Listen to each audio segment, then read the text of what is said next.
2019 жылдын эме мыкты спортчу наам алганы менен эстеп калдым.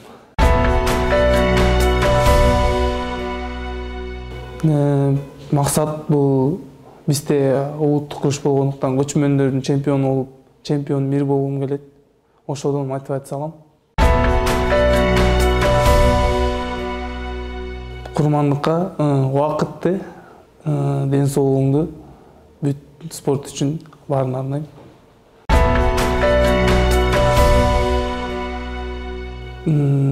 Бул эме болгон көчмөндөрдө 2016 финалдык беттеште болгон. Эмеде финалда орус балбаны менен чыккам. Ал орус 3 жолку чемпион мир болчу Барбан Апайсактан. Ошол мага кыйынга турган. Ал менен өтө физически күчтүү болчу. Болбой өзүнүн кыргыз күрөштүн ыкмагына салып утуп алдык. Анткени бөлөк спорттон айырмаланып, бизде бак кур болгондуктан ошон үчүн.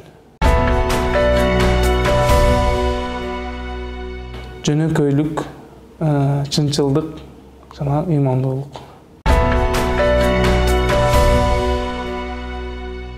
Кыргызстан үстүбүздөгү президенттерибиз жакшы болуп, кандай айтсам, жакшы ыймандуу болуп, Кыргызстанды сүйрөгөн дөнөгөт алдыга.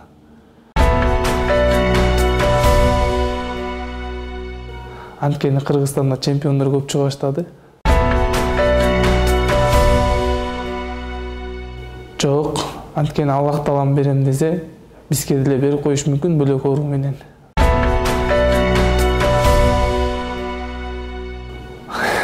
Анекдот билесиз.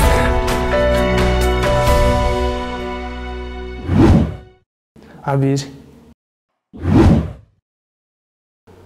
Экөө тең эмес. Нурбек Кожобеков. Кыргыз күрөш. Франкфурт на Майне. Үй бүлө. Чемпиондук. Достук.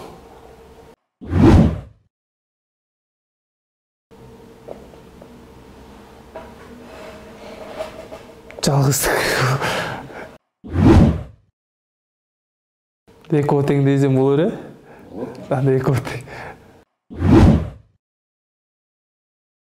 Спортсуз бир ай болбой калат го, сизсиз бир ай болсо да.